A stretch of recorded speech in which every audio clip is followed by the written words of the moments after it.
Bonjour à tous, ici Amélie. Merci d'être sur ma chaîne dédiée à l'économie domestique et à la propreté.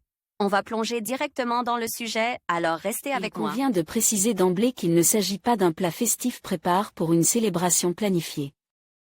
Non, pour un événement somptueux, un tel apéritif n'est pas tout à fait approprié.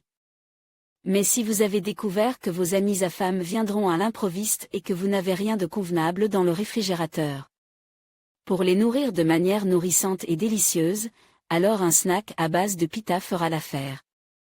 Ce n'est pas pour rien qu'on l'appelle « invite en état de choc », car à partir de rien et pendant une dizaine de minutes, on peut préparer un régal tout à fait convenable.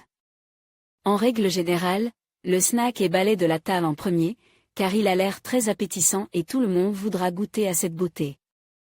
Notre recette, accompagnée de photos étape par étape, vous dira ce qu'il faut faire et comment le préparer.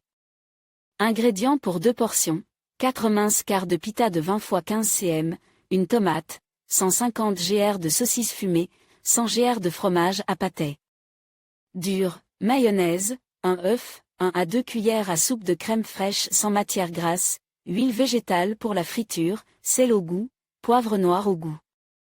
Comment préparer le snack de pita, un vide-choc? Râpez le fromage à pâté dur à l'aide d'une râpée grossière ou moyenne. Coupez la saucisse fumée en petites lanières.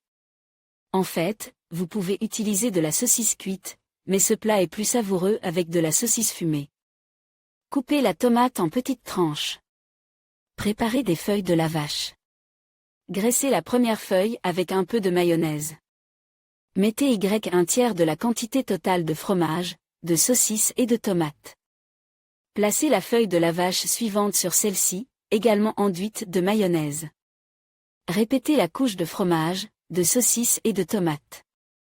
Faire de même avec la 3e feuille de pita. La dernière feuille est simplement placée sur les 3 précédentes.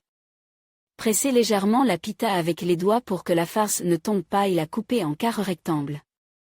Préparez la pâtée, mélangez l'œuf, la crème aigre, ajoutez du sel et du poivre noir selon le goût.